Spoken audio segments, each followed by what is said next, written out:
देखिए, पार्ट 1 में हमने 9 क्वेश्चन किए थे। अब पार्ट 2 में हम बचे हुए क्वेश्चन करेंगे।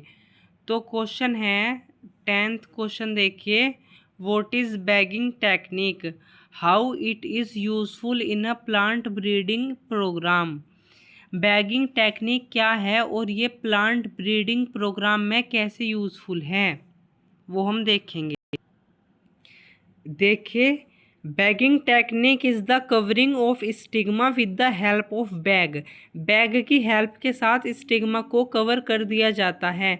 This process ensure the pollination with pollens of desired male parent. जो मेल पेरेंट के डिजायर्ड के साथ पोलन को पोलिनेशन करा दिया जाता है। इसके यूज़फुल देखिए, इससे आर्टिफिशियल हाइब्रिडाइजेशन होता है। ये it is a useful in plant breeding program. Plant breeding program में ये यूज़फुल है क्योंकि ये प्रिवेंट करता है पोलन कॉन्टिमिनेशन ऑन स्टिग्मा को। As a result of this process one obtain the superior species. Okay, अगला क्वेश्चन देखिए, what is triple fusion. Triple fusion क्या है, where and how does it take place. कहाँ और कैसे ये होता है। Name the nuclei involve in triple fusion. Triple fusion में इवॉल्व न्यूक्लियाई का हमें नेम बताना है। तो देखिए, double fertilisation is a unique feature to angiosperm. जो डबल फर्टिलाइजेशन है वो एंजियोस्पर्म का एक यूनिक फीचर है। देखिए, it include syngamy and triple fusion. इसमें ट्रिपल फ्यूज़न और सिनगैमी इंक्लूड होते हैं। Triple fusion is a process of fusion of 3 haploid nucleus, 2 polar nuclei and a nucleus of male gamete to form क्या बनाता है, triploid structure. देखिए, double fertilisation या triple fusion and syngamy occurs inside embryo sac. अब देखिए pollen nuclei plus male gamete मिलकर बनाते हैं प्राइमरी एंडोस्पर्म न्यूक्लियस, जो कि 3n नेचर में होता है। What do you think the zygote is dormant for sometimes in a fertilized ovule? इस क्वेश्चन में पूछा है कि हमारे विचार से जो फर्टिलाइज्ड ओव्यूल होता है वो ज़ाइगोट में कुछ समय तक डोरमेंट क्यों रहता है। तो देखिए, इसका answer double fertilisation leads to the formation of a zygote and primary endosperm nucleus. This primary endosperm nucleus divides to form a large nutritive endosperm which serve as the source of nutrition, developing an embryo. To ensure the nutrition for an embryo, the zygote remains dormant for some time in a fertilized ovule. इस question में हमें पूछा है कि जो double fertilise, ये answer में कहा है कि जो डबल फर्टिलाइजेशन है उसके परिणाम स्वरूप एक जो साइगोट है और एक जो प्राइमरी एंडोस्पर्म न्यूक्लियस का जो निर्माण होता है, यह एक प्राथमिक भ्रूणकोश केंद्रक विभाजित होकर एक बड़ा एंडोस्पर्म बनाता है, जो विकसित हो रहे एम्ब्रियो के लिए पोषण का सोर्स बनता है और भ्रूण को पर्याप्त पोषण सुनिश्चित करने के लिए ज़ाइगोट कुछ समय तक डोरमेंट अवस्था में रहता है। इसमें पहला डिफरेंस पूछा है कि difference between hypocotyl and epicotyl. देखिए, जो हाइपोकोटाइल है वो एक एम्ब्रियोनिक स्टेम है जो कि कोटिलिडन के नीचे रहता है। जो एपिकोटाइल है वो एक एम्ब्रियोनिक शूट है जो कोटिलिडन के ऊपर रहता है। इसमें देखिए, second, develops into the lower parts of the stem connecting the root to the upper shoot. इसमें देखिए, form the stem and leaves of the plant. ये स्टार्ट होता है रेडिकल से और ये start from the cotyledonary node से। ये टर्मिनेट्स होता है एट द कोटिलिडनरी नोड और ये टर्मिनेट्स फ्रॉम द प्ल्यूम्यूल। दूसरा जो डिफरेंस है, कोलियोप्टाइल एंड कोलोरहिजा। देखिए, ये रिलेटेड है प्लूम्यूल और ओरिजिनेट स्टेम से और ये है रेडिकल और ओरिजिनेट फ्रॉम रूट से। ये इसकी जो लोकेशन है वो है above ground protecting the young shoot, इसकी है below ground protecting the young root. इसका जो स्ट्रक्चर है एक प्रोटेक्टिव शीट है जो कि that surrounds the shoot apex. ये देखिए, a protective sheet surrounding the root cap and radicle. इसका जो डेफिनेशन है वो है a protective sheet for the monocot plant seed plumule, और इसकी a protective sheet for the monocot plant seed radicle. अब तीसरा डिफरेंस है इंटेगुमेंट एंड टेस्टा के बीच।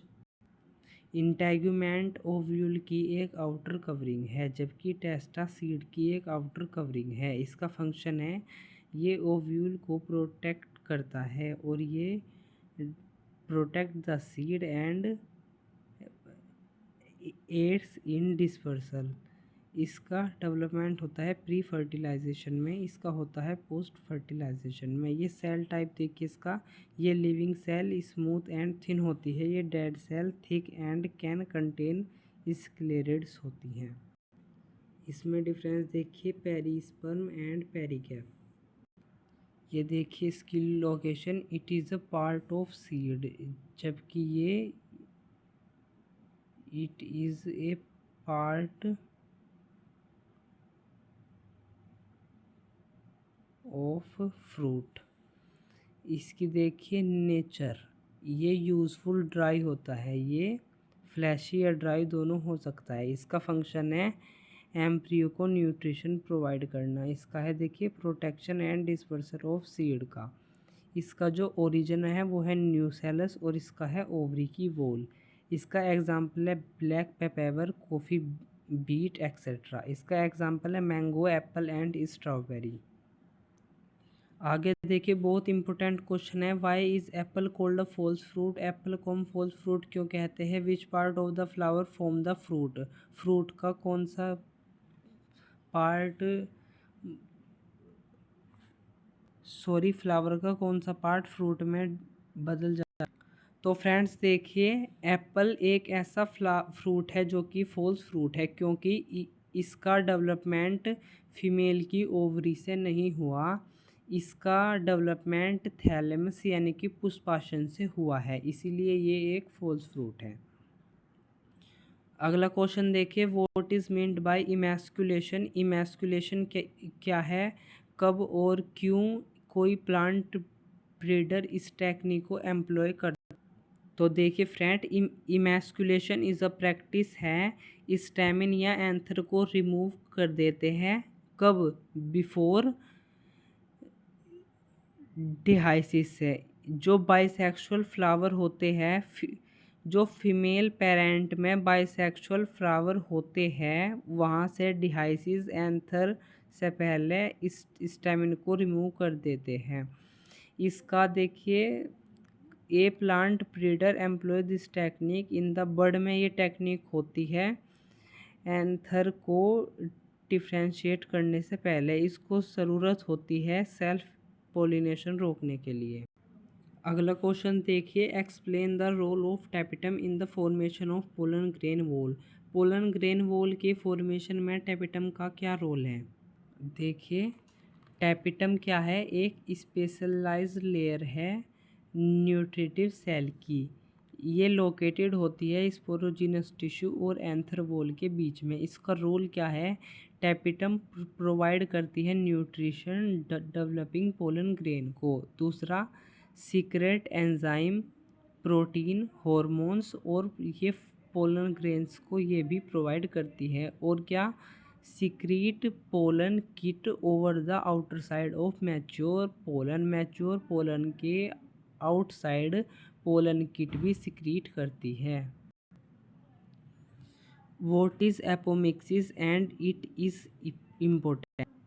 एपोमिक्सिस क्या है और इसके इम्पोर्टेंस। The process of development of seed from diploid cell of the nucellus without fertilisation. बिना निषेचन की क्रिया हुए न्यूसेलस का डिप्लॉयड सेल से सीड का डेवलपमेंट होना ही एपोमिक्सिस कहलाता है। देखिए ये एसेक्सुअल रिप्रोडक्शन की एक फॉर्म है जो कि स्पेसिफिक कैरेक्टर को कंजर्व करती है। इसमें हाइब्रिड सीड्स प्रोड्यूस होते हैं और ये इन्फेक्शन फ्री एम्ब्रियो का फॉर्मेशन करती है और मल्टीपल एम्ब्रियो प्रोड्यूस करती है। फ्रेंड्स, एक क्वेश्चन बचा हुआ है, वो भी अभी देखते हैं। If one can induce parthenocarpy through the application of growth substance, which fruits would you select to induce parthenocarpy and why? देखिए, इसमें ये पूछा गया है कि यदि ग्रोथ सब्सटेंस का उपयोग करके पार्थेनोकार्पी प्रेरित की जा सकती है तो आप किस फल में पार्थेनोकार्पी उत्पन्न करना चाहेंगे और क्यों?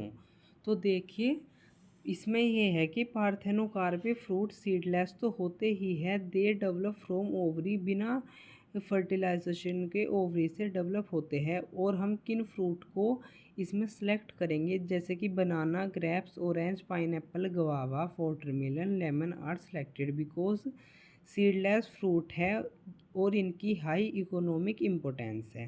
तो हमारा फर्स्ट चैप्टर की एनसीईआरटी एक्सरसाइज यहीं पर ख़त्म होती है। Thank you. अगर आपको वीडियो थोड़ी भी नॉलेजफुल लगी हो तो वीडियो को लाइक और सब्सक्राइब ज़रूर करें।